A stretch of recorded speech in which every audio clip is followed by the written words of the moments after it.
been doing these things. So they're used to these things and they're accustomed to these things and they require these things, right? So, Mm-hmm. but imagine a man that even if he wanted to do, he can't do because of his circumstance and situation. But now you nagging about do, because y'all, times have changed. Everybody got their bag. Everybody want to have a Dooney and Burke and this, that, and the third. You know what I'm saying? And every woman want to be spoiled in certain ways or another, right? But imagine if you was never taught those things. But you require certain things though,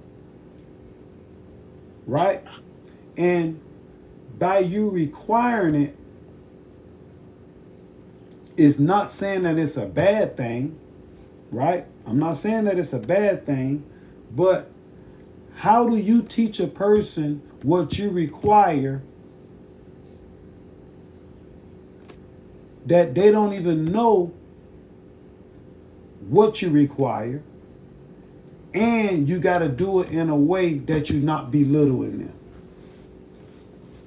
and not taking the man's pride. You're not, like I say, belittling him or down talking him. And I'm not saying you. I'm just speaking life in general. You see what I'm saying? So, by age, I'm a man, right?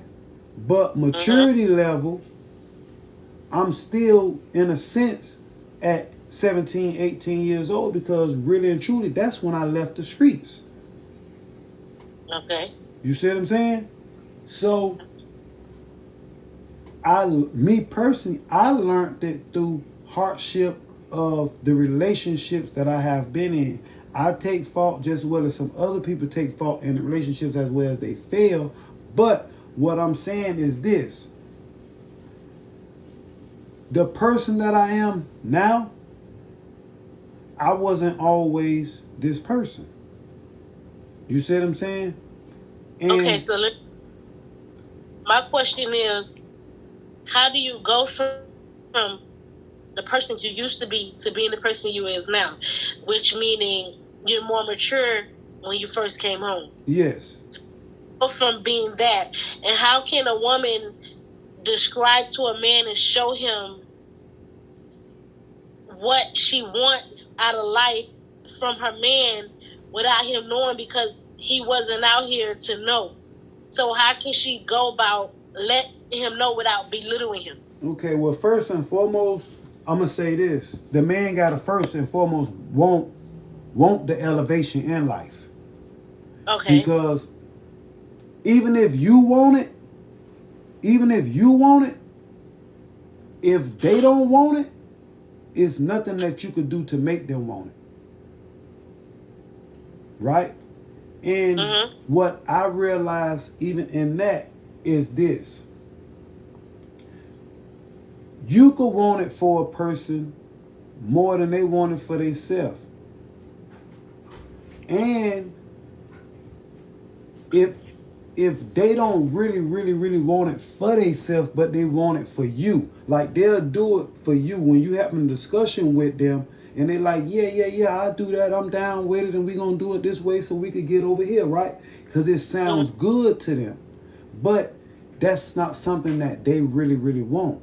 So that's when like, and it comes to the process of y'all actually executing whatever it is that you're trying to do and achieve, when you have the problem was like, okay, you doing your end, but there's certain areas of what they supposed to be doing, they not really doing, or you might have to kind of micromanage them and doing certain areas of responsibilities, to get whatever y'all plan to do accomplished. If you got to kind of micromanage them, it's because it's something that they doing more or less for you, but not so much for them. And that's when you got that pull, that tug of war, because now you feeling like, man, you say you want this, but you ain't doing this, and like this ain't been taken care of. Where them actions that's going behind what we agreed on, right? So now you feel like you've been let down. You get what I'm saying? And by you feeling like you've been let down, you gonna go into a little shell or put up some type of defense mechanism, a wall, or whatever it is you might want to call it. But you gonna go to moving and acting different, right? Mm-hmm. It's because in all actuality, though, you already knew that they didn't want that from the beginning. It's because you wanted it and you wanted it for them, so you tried to make them want it in all different type of areas, and you trying to figure out why it's not mixing. Well, I'm gonna be honest with you. Like, what life has taught me is because we simply not equally yoked.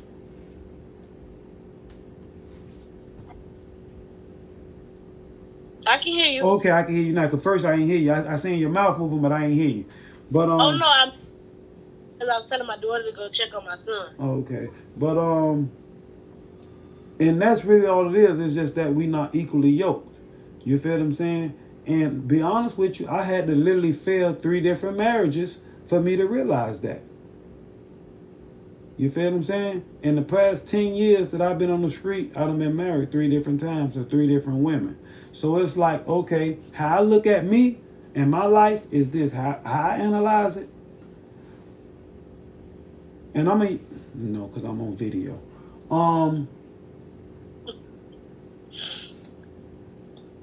K T and damn, she T too. Cause I got 2 T's, but listen, I'm gonna make it a little easier as I go. Cause I'm okay, look, right? Mm-hmm. To me, in the beginning, I'm gonna say K. K was the woman that taught me a lot about life, right? She the one like really like helped me, made me be the person and the man that I am today, right? When it comes to responsibilities, planning, plotting, things like that, what a woman requires, stuff like that. Kay was that person that really instilled that and taught it to me. But in the process of them teaching it to me, I wasn't receptive to it because to me it was like she was belittling me at the same time. Like, you know what I'm saying? Like it's a way that you could tell a man something. Like if it's something that a woman really want a man to do, a man if he fucked up about you, let me put it to you that way. If a man fucked up about you, it's really nothing that you can't get him to do. But you got to know how to get him to do it. Okay. Right? Which... But how do you know if that man effed up about you? Whoa. If he's not doing what he's supposed to do as a man... Okay, let me finish. When I get there, hold on. You're going to get it in the end. Let me finish my synopsis about the 3, and then you should get it. Right? Okay. Kay was the woman that instilled it in me. Right? But the way her techniques wasn't right. Right? Okay. Her techniques wasn't right. Because everything that she wanted me to do, I didn't do. Right? Not saying that I didn't want to do. Right? Not saying that I didn't want to do because I wanted to do it. But at that time and at that stage, I wasn't there. Okay. She wasn't patient enough for me to mature in that season. Right? Huh? With her impatience, and it was other little stuff from the beginning of the relationship. That's why I was like, I'm not really so much on the relationship. I want to deal so much with the facts of the maturity and how I had to learn certain things. But by that time, to put it in a better synopsis with that, we both loved each other, but we loved each other at different times. Like when I was loving her, she wasn't loving me. And when she was loving me, I wasn't loving her back. So that's why it never really worked. Right? Okay. But I turned around and did everything that she required and she wanted. I did it for another woman. And in that season is how I learned that not only that, like me myself, like, okay, I wasn't capable at this stage, but I was more capable at this stage in my life. I didn't know Okay. at this stage in my life, but I know at this stage in my life. But all of the Yeah. things that the woman that I supposed to gave it to required, I gave it to another woman. Yeah. But I learned that I picked the wrong woman to give it to. You see what I'm saying? I learned that because in life, okay, you got 3 females. All 3 of them is 40 years of age, right? But you have, one of them could be a girl, one could be a lady, and one could be a real woman. Okay. All they thought processes and they patterns are different. They think totally different because they on different stages and different levels of life. You feel what I'm saying? And then what I kind of learned is that you got to love those that love you the most. Because in order for the relationship to work, it's always a give and take.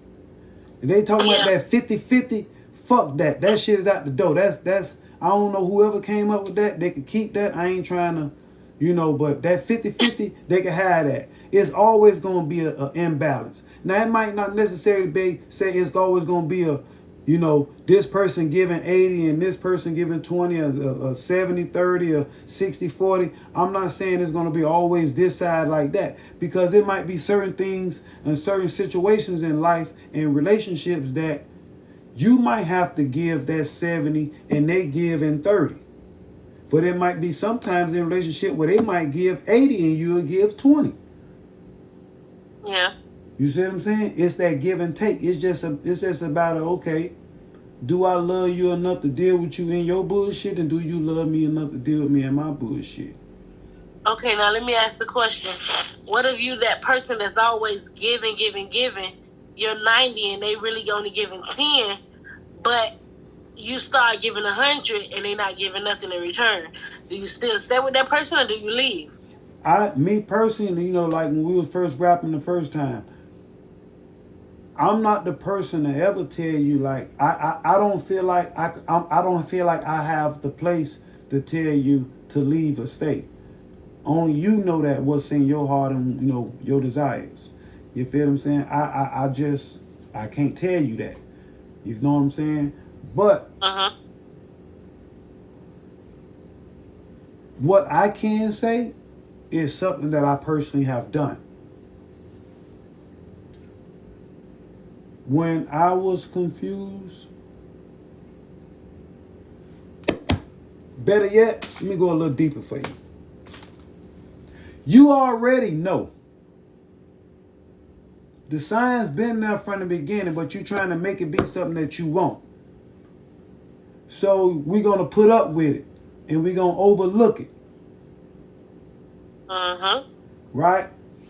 And when we put up with it and we're going to overlook it, and we hoping and praying for better, because, like, we emotionally connected to that person. And we want them to know how much we really care. Right? We want them to know how much we really care. Right? So we going to put ourselves through extra turmoil to prove how much we really care for a person that don't care. And to be honest with you,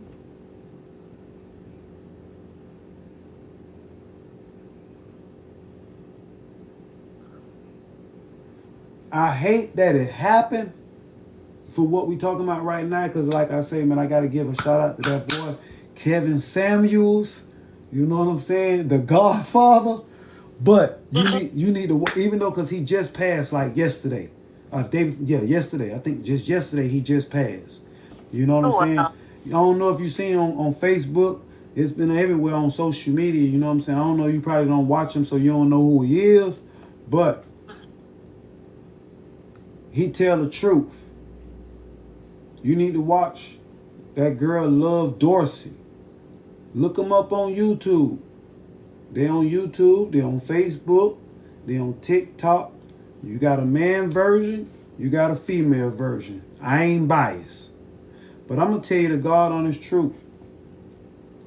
When I was in your situation, what I did was I prayed. And I asked the Creator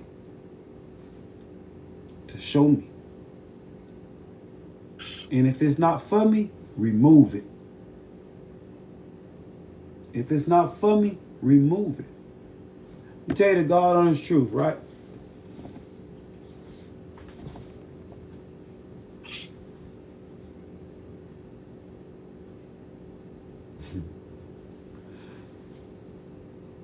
Right before Christmas,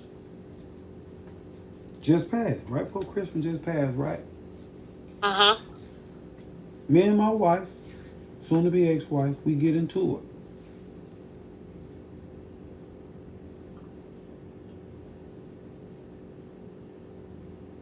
That was the second time I did something that I highly regret. The first time I did it, I broke down and cried because it was a crazy situation, but I take blame for it. But, you know, she was hitting on me and I just took her head and I rammed it through the wall. That was the first time I put my hands on her, right? I felt bad about it. I promised myself that I would never do that again, right? Uh-huh.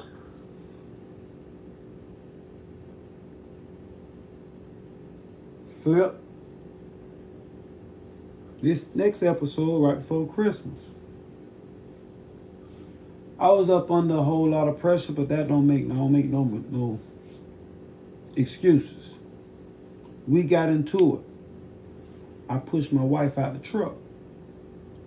She fell on the ground. I regret to jump up. Boo, boo, boo. We get into it. I leave. At that moment, I promised myself I wasn't gonna never go back. We say a lot of things that, you know, we don't do, right? So I end up going back. But in the midst of that separation that we had in December, in the midst of that little separation, few weeks, I prayed to never, ever allow a person to get me out of character, especially a person that I'm supposed to care for that much to get me out of character like that, right? I prayed for that. And I also, remember I told you, I just prayed that if it ain't for me, remove it. Uh-huh.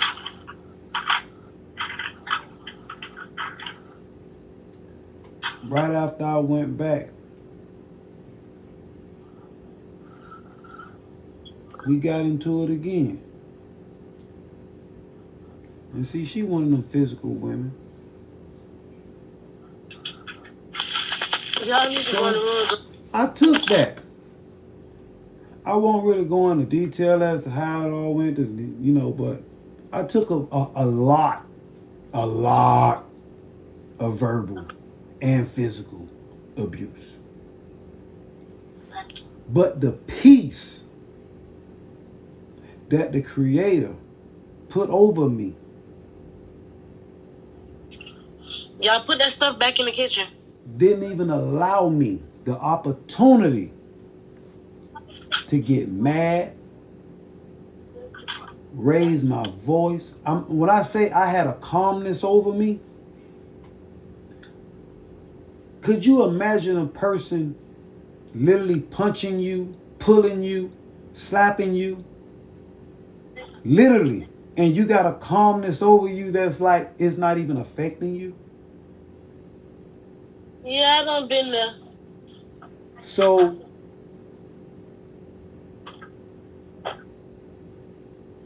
when all those different things went to manifesting, like I said, I've been praying on it and I was going through the whole situation with my truck, everything like that. Like my whole life really got turned upside down. Got your truck fixed? Got a new one? I put it in God's hand and I let it go. And guess what? Guess what though? I don't even worry about it.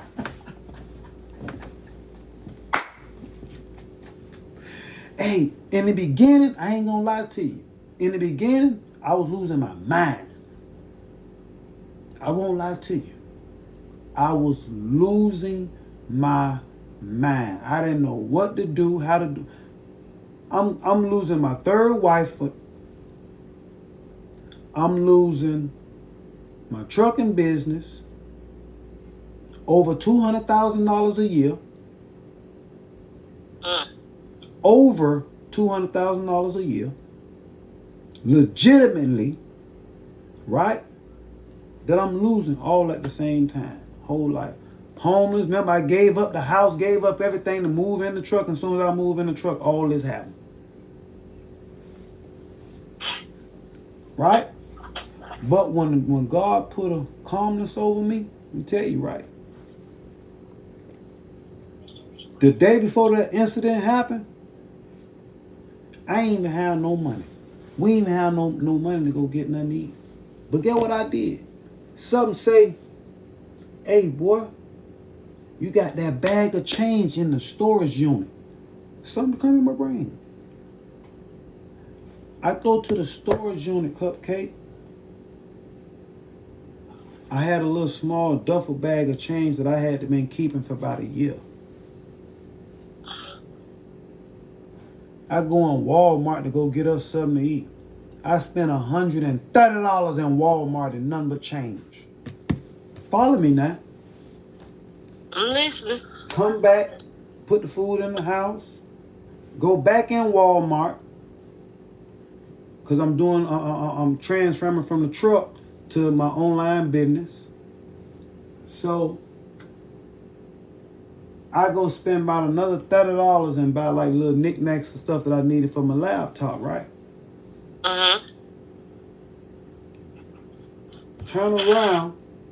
Right after that, we get into it. Right?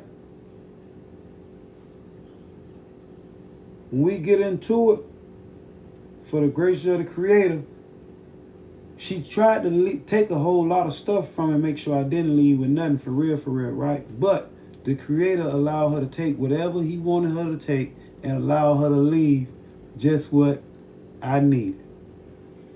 When I got in my car, it started snowing. Hell. Right? Some say, Sherman, get on the road and get on down the road. I had left. I was sitting in the car. I had to hit the storage unit, got the rest of my little stuff up that we had in the storage unit. I sat in the car and I counted my change. I knew exactly how much. Remember, I'm a trucker, so I knew miles, gas price. I know how to calculate and know exactly how much it's going to take me to get from point A to point B, right?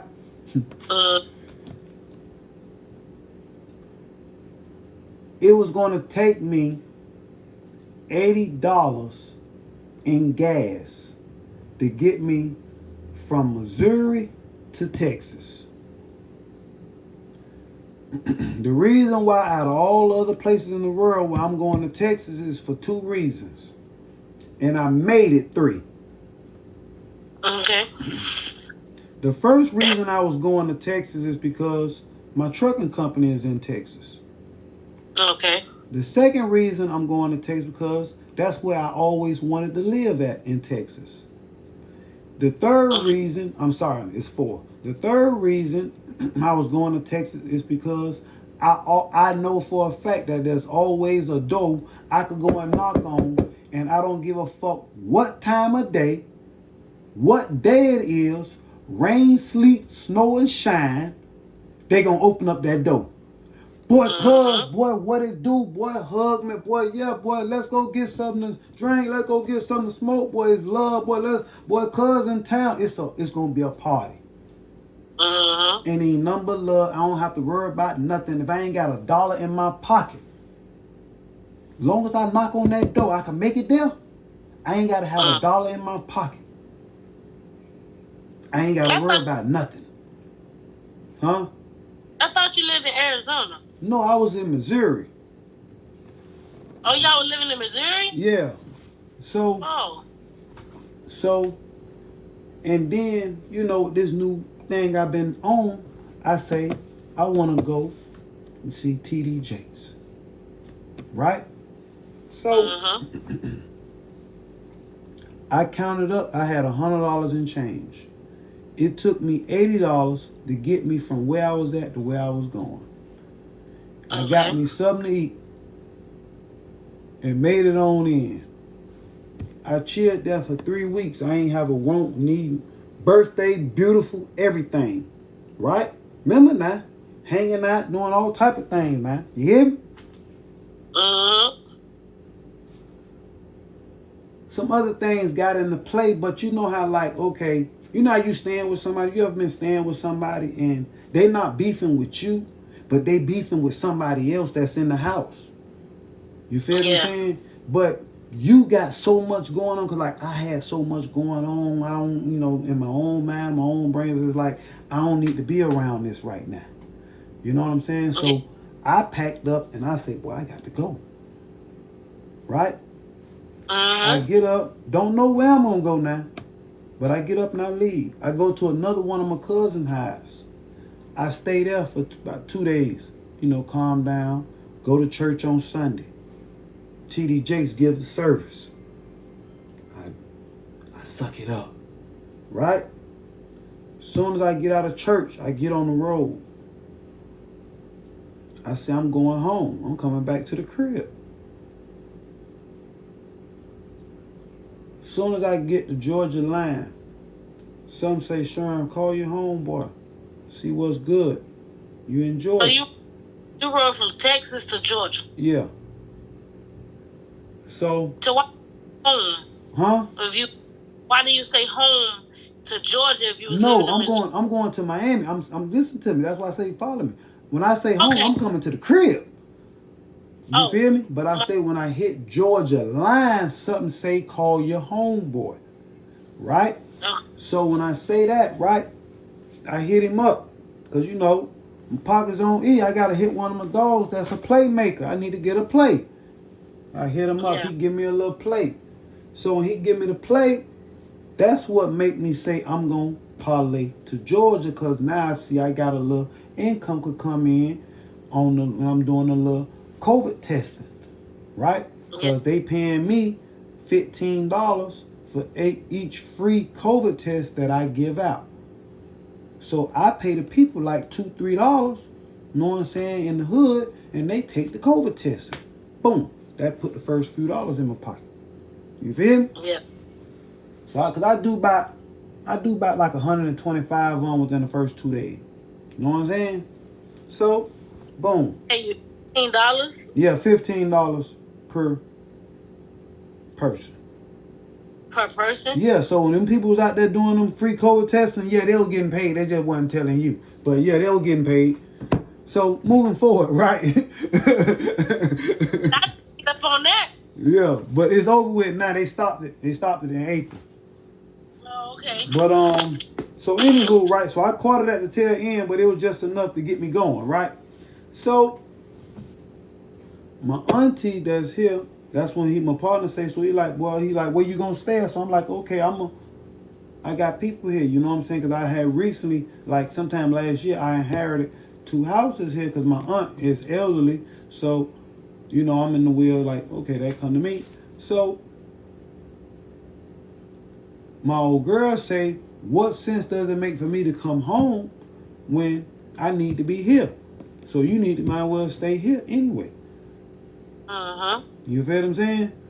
So I ended up here in Macon, Georgia.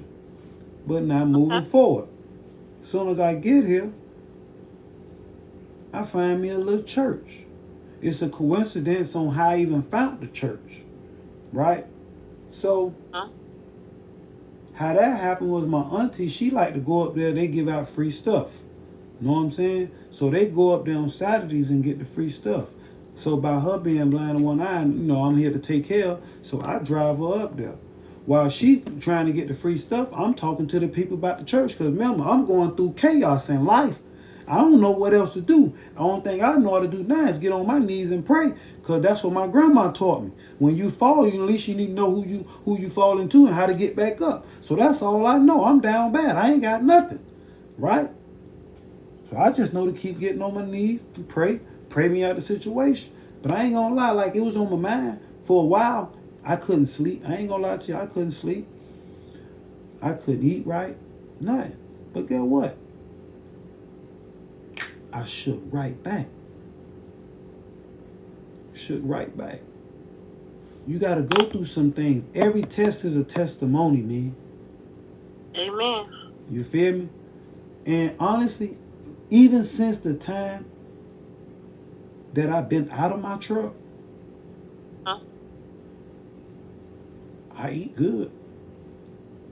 I mean, I eat like I normally eat. Like I like lobster. I like shrimp. I like steak. I know how to cook. So I eat every day. Like, I ain't missed a beat. You see my lights on? You talking? That mean my internet working. Phone working. You see I got 2 phones. They working. I'm talking to you on one. I got my tablet recording. I got this phone in this hand. I got this one on. I'm talking to you. So it's like, I mean, life is great. Are you gonna go back? Go back where? Go back where? The trucking, driving trucks.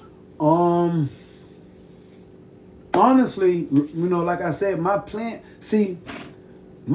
for this year was for me me and my ex-wife to live in the truck for the year so we could stack the money by us team driving in our own truck. And I was going to use that as well as the time, like while I'm driving, she was going to run the online business. You know what I'm saying? From the truck. And I was going to kind of teach her how to run the business. You feel me? That was my plan for this year. But moving forward, my plan wasn't the Creator's plan. And go back to what I was saying to you earlier. Anything that's hard and forceful in life is not aligned with the Creator. Because the Creator says that your every wish is His command. Right? If your every wish is His command, like for me, everything that I ever wanted in life, He blessed me with. He blessed me with it to prove to me that He is real. But He also took those blessings away from me because they was my blessings. They wasn't what He had blessed me with. Yeah. So He had to give it to me in order for my faith to remain steadfast. That's right. But He also stripped me from it because it wasn't in a line with His plan. Yeah. You feel me? And until we get to a point that our plans align with the creative plans, everything in life and around us is going to be, even if it ain't chaos, it's going to be struggle. That doesn't mean if you on your square, you still not going to go through things, because He promised us that, we got to go through. But He also promised us to come out on the other side. And He gave us all of the tools to teach us how to go through any and every storm that there is to come. But if we don't have that connection to Him, your storms is going to be more rough to you because you're not on your square. So you don't know how to process it and deal with it properly. You see what I'm saying? You were navigating right to get through the storm. So that's why your sea's going to feel a lot more rough. You feel what I'm saying? But when you align with the Creator, you're going to still have a tropical storm, but you ain't going to get no category 2 and 3 and 4 and 5 hurricanes. Okay. And it took me 41 years to learn that in 3 marriages. Wow. So what I'm saying is this.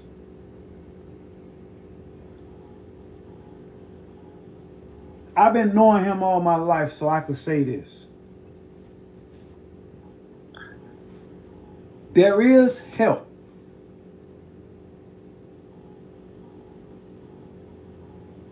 But me and you, Sherry, can't none of us give it to him. That baby in your stomach, can't none of us give it to him.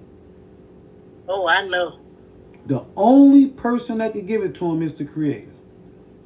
Yeah. And if he don't find and get that connection and get that understanding for himself,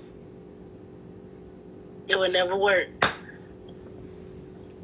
And you know, I met this lady, and she asked me did I want to work for her. She sell life insurance. Mm-hmm. I ended up signing up for Primerica. I started going to the group sessions that they had and stuff like that. And she invited me to a church. So I started going to the church, and you know, I got a good feeling about the church. Mm-hmm. So I went to the podium, and the lady asked me, you know, you want to catch the Holy Ghost? And I told her, yeah, because I'm 34 and I never caught that. I always have people come. Mm-hmm. You got to go through some things in life. That's like, it's so crazy you say that, because I was just with one of my cousins that she's been in church my whole life. She been falling out in church on Sunday before I was born. And I used to be the kid catching them, right? And we had a joke about that, right? But what life taught me is this. Never before, until this recent storm that I just came out of, did I understand why she's be falling out. Because I was falling out. I fall out now. When I go to church on Sundays, I fall out. Okay? So I understand now why they were falling out. You just ain't went through enough yet. So we went to the church, and it was like, on Tuesday they have prayer. So she was like, you and your husband come on out to prayer. So me and him went to Tuesday night. I had asked my sister to watch the kids. Tuesday night, we was there at 7 o'clock. So the lady had told us to come to the podium. She put a chair in front of me. She put a paper towel down. So she was like, get on your knees. She put a little oil on me, and I got on my knees, and I was on the chair. She said, I want you to clear your mind. I ended up clearing my mind. She got in my ear, and she just went to saying, repeat after her. And she was like, call Jesus. And so I constantly kept saying, Jesus, Jesus, Jesus. And sure, and I went to speaking it faster and faster and faster. So she was like, release your tongue. In my mind, I'm thinking, like, what is she talking about, release my tongue?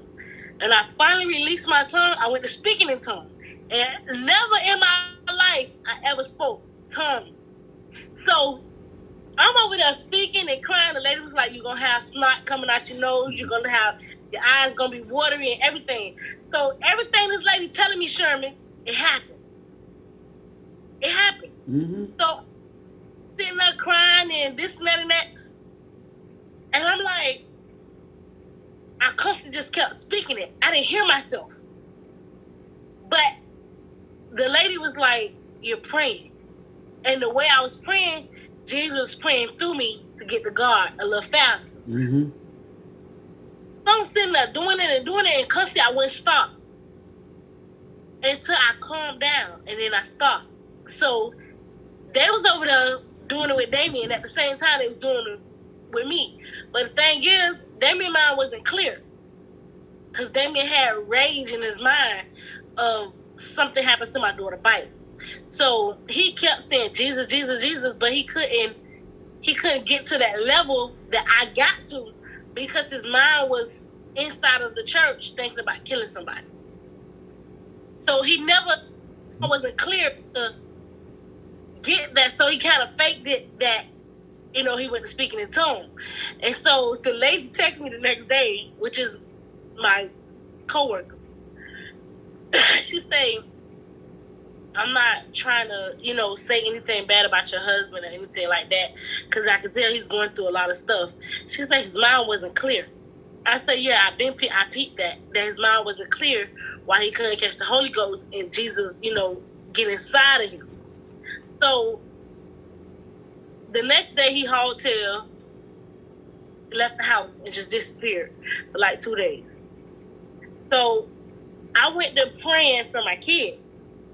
And I always pray for my kids, but I never spoke in tongues praying for my kids. So I was sitting in my room, and he wasn't here. He was gone. So I was sitting in my room, and I was praying for my kids, to watch over them. And my kids walked in the room because they heard me. And my youngest two, they went to laughing because all of a sudden, I didn't know I was speaking in tongues, praying for my kids and crying.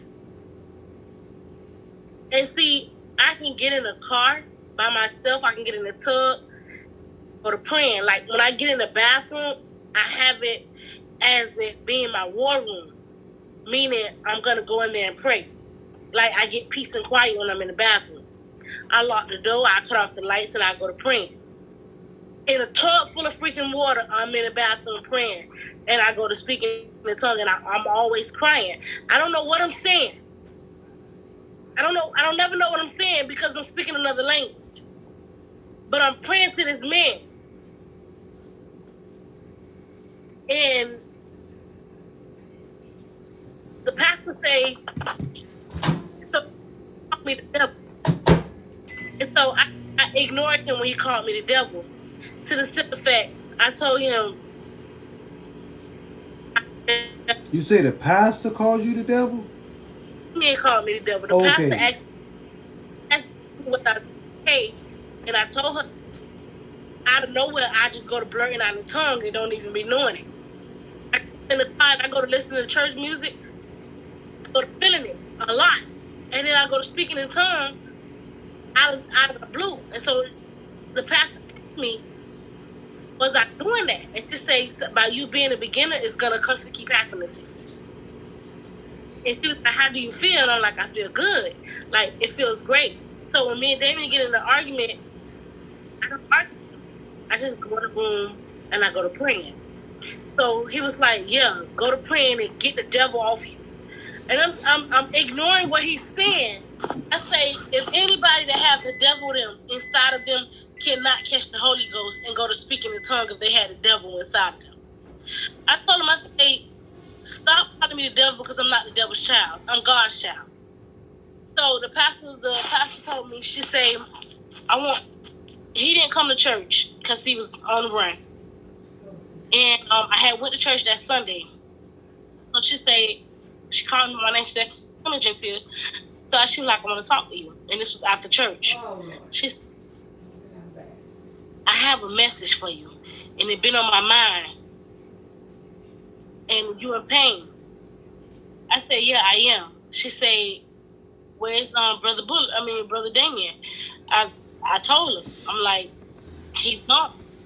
And she said, what I want you to stop doing, because you're praying and you're fighting the wrong enemy. So I didn't know what she mean by that. She said, what I mean is, by you fighting the wrong enemy is, you fighting against your husband. So I had told her to elaborate on what she means. She say, put everything in God's hand, and you got to stop trying to be in control of the situation.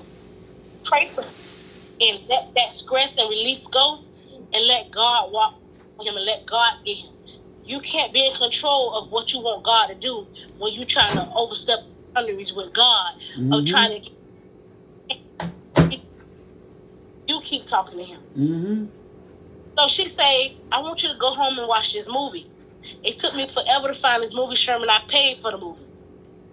I had to pay for the movie. It's called War Room. So I seen it on, what's it, Hulu? I seen it on Hulu.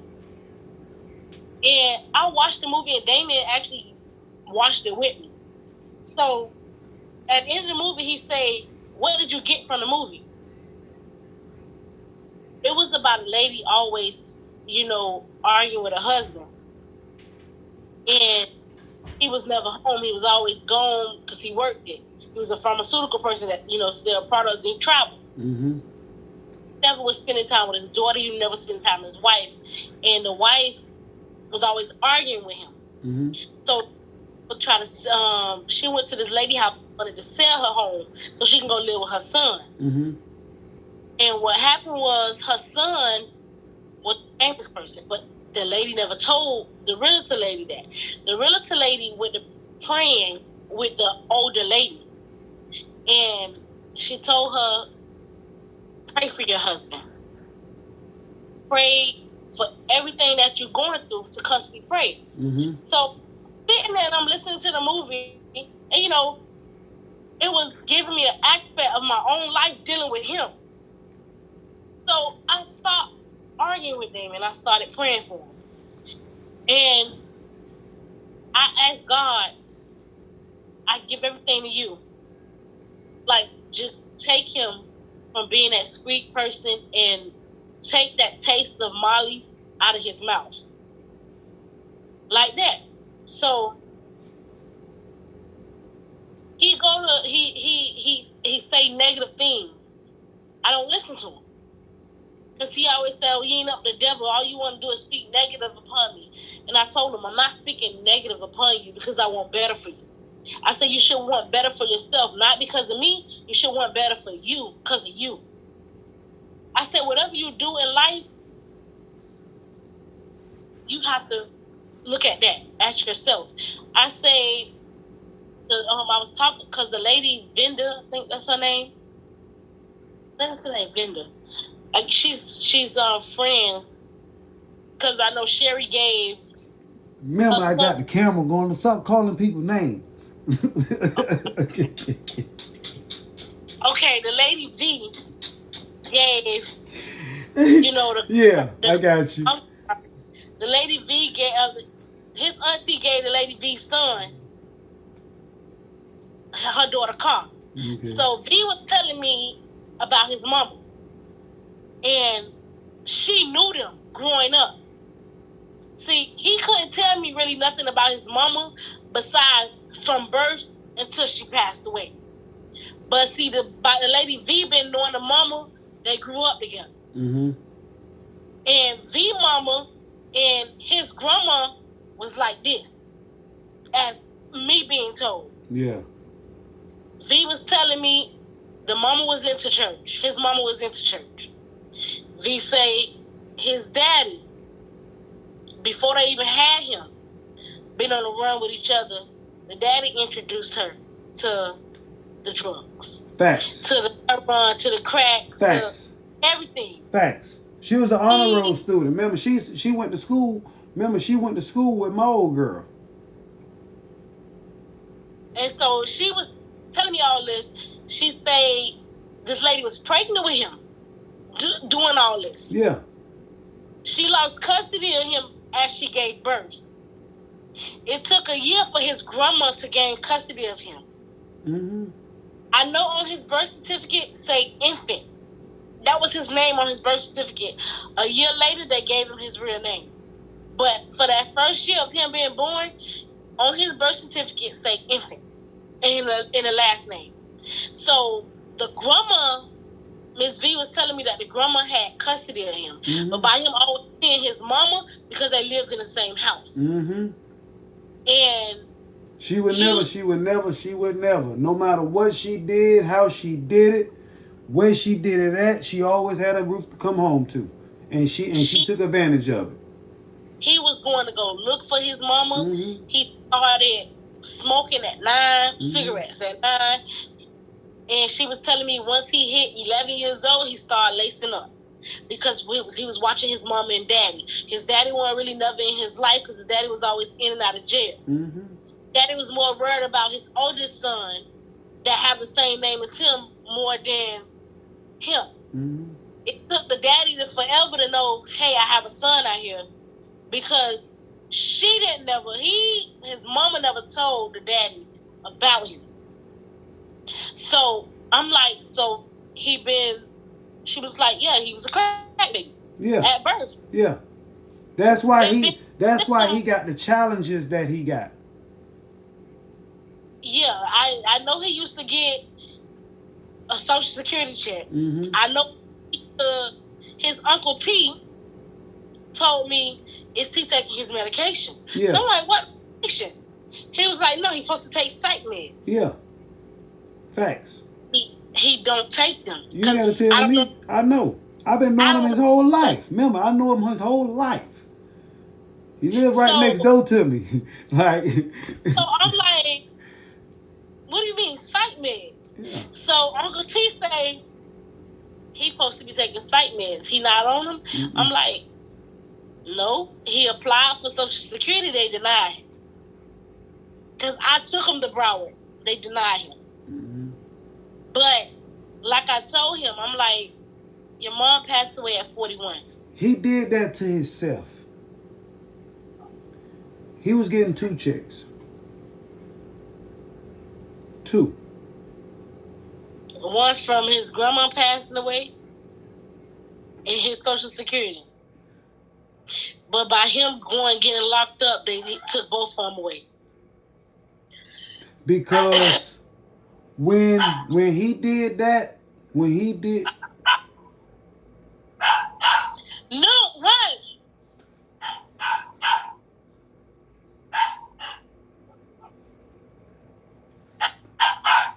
2002.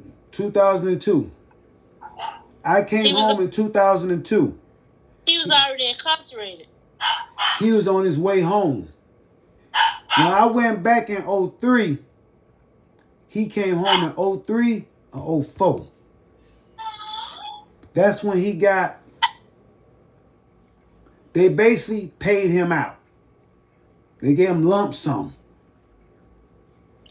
Of grandma money. Yeah. And see, what I was told was Auntie was holding on to that money. Listen, let me tell you the God honest truth. You know, he has a grudge against